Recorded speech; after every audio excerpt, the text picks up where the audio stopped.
Hey YouTube, what's up? It's Breaking Sling Learns, and I got another review for you today.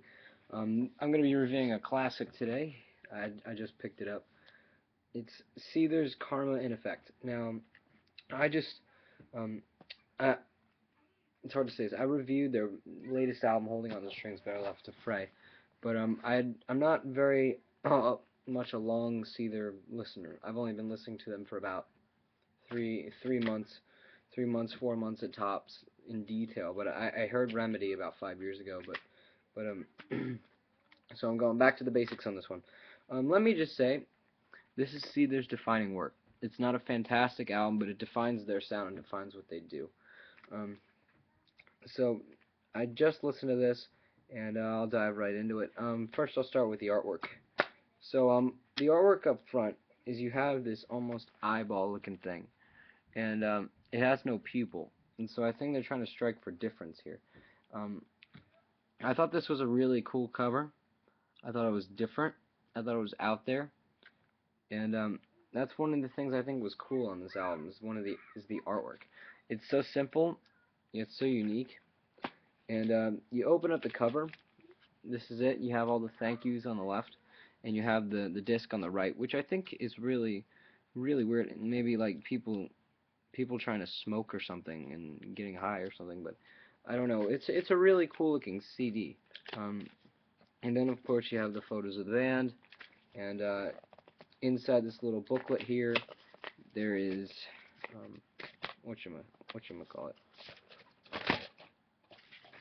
You have all the lyrics with different photos and weird subliminal messages, and it's cool too because there's almost like clear pages.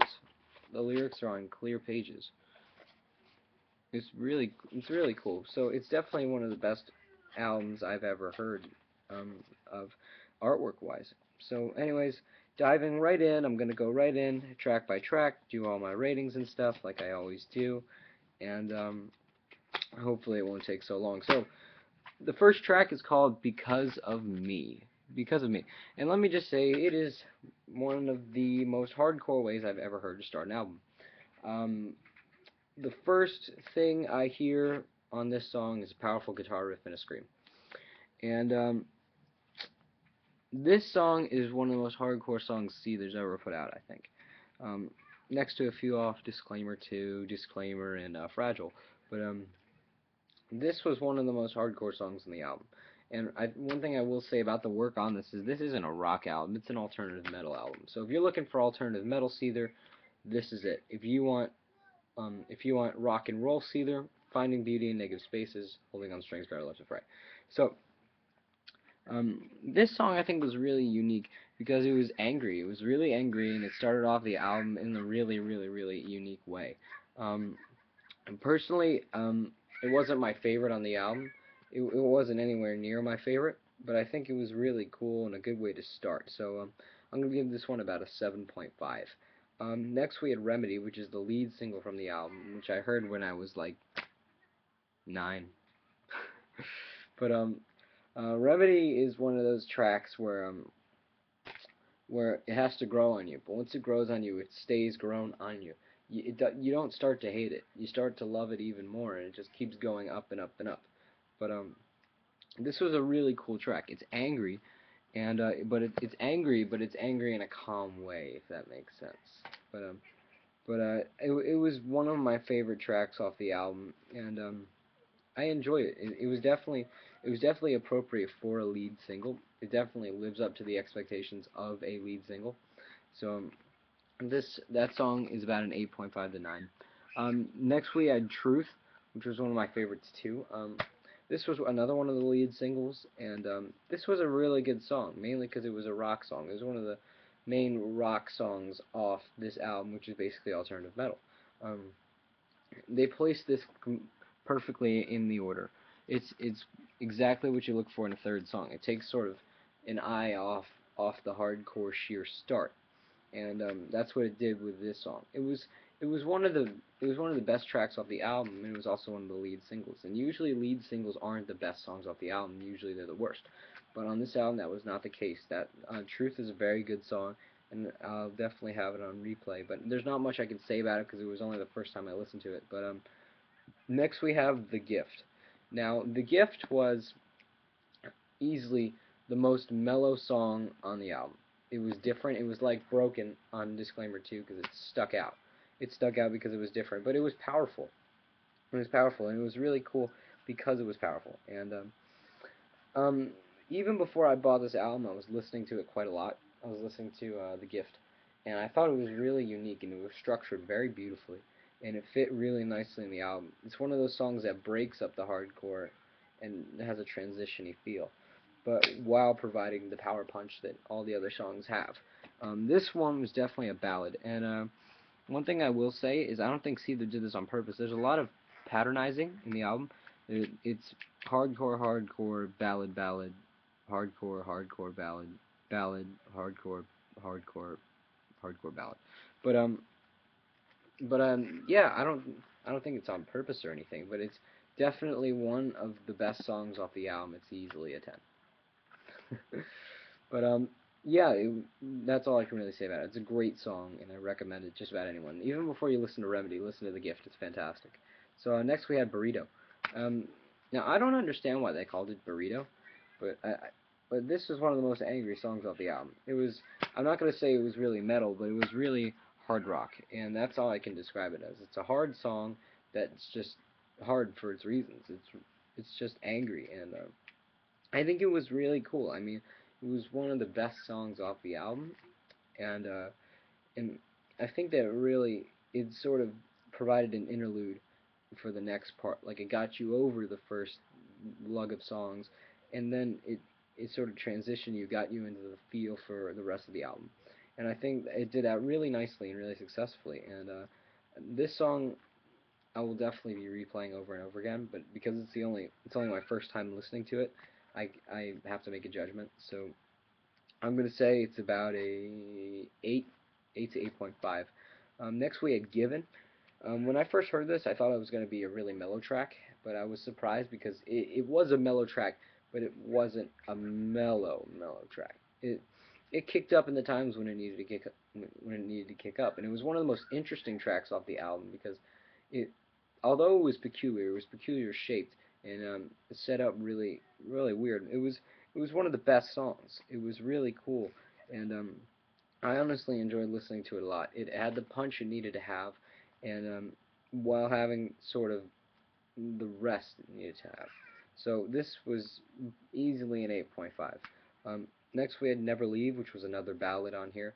Um, Never Leave was it started off really calm. It kicks up, it kicks down, and it stays down. But it's I'm almost gonna say that this one should have been one of the lead singles.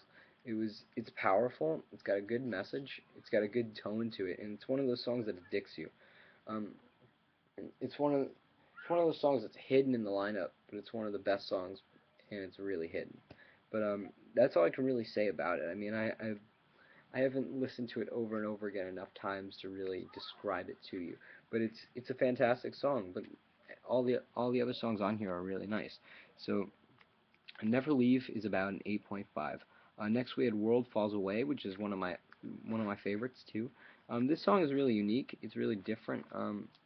It provides its kicks when it needs to. It stays low when it needs to, and it really has a shift in momentum.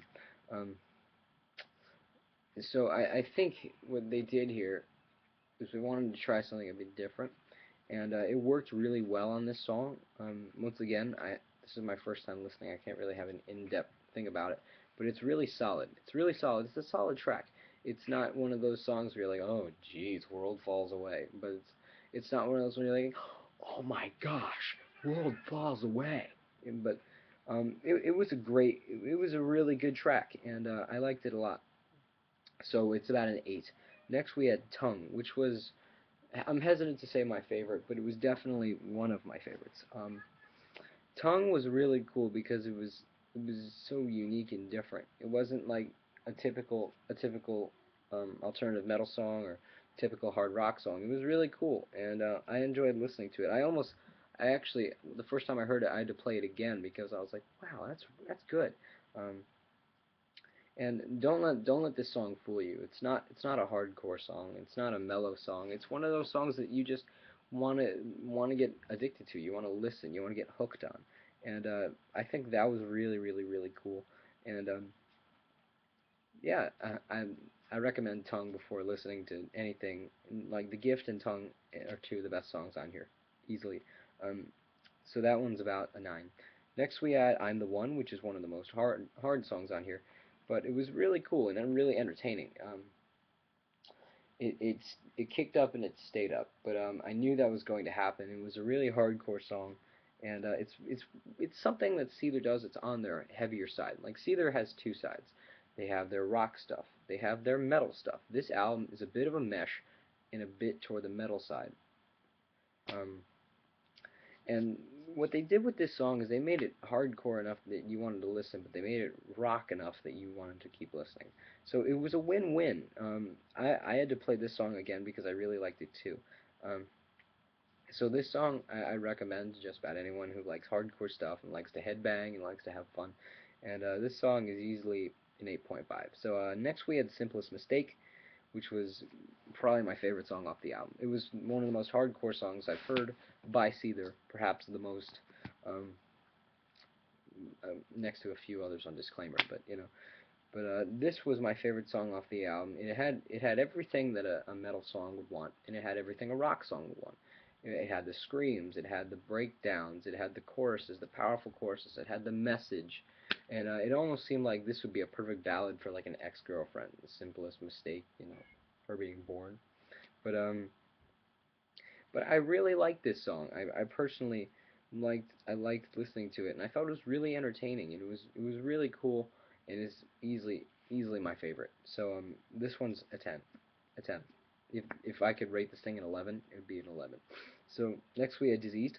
Diseased was another really cool song that they put down in the lineup, and this is one of those songs that likes to finish off on a bang, and likes to really provide support for the end of the album. Like it this is one of those songs that avoids this album being like, ooh yeah, awesome first half. But when you hit the second half, you're like, jeez, this sucks. But Disease was a really cool song. It's a really underrated song too.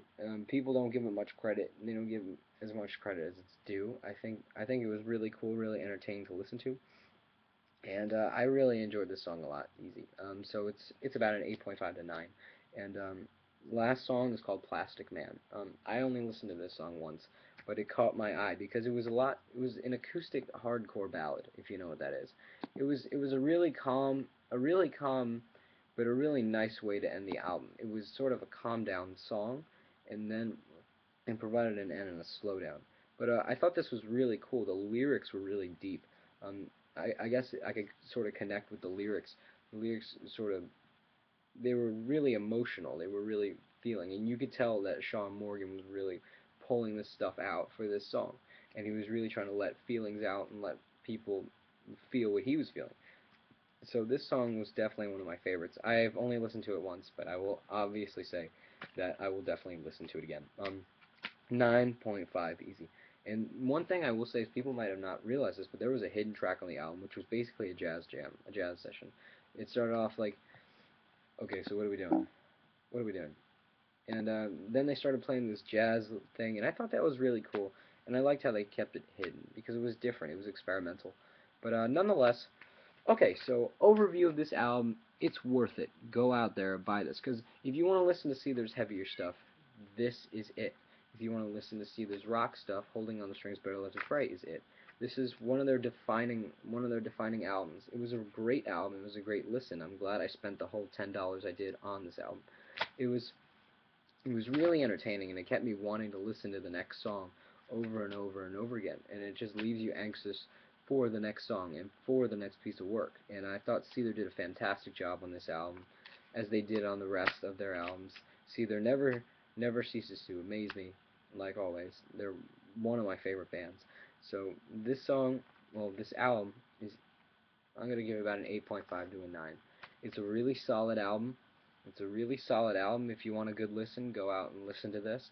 Or if you just want a good handful of tracks to listen to on your iPod or for your like hardcore playlist or something, go out and buy this. This is a good CD. It will not let you down. Alright guys, thanks for another great review. This is Breaking Slingerlands and Drew here, and it's always a pleasure. Thanks for all the views and subscribes. Thanks guys, take care.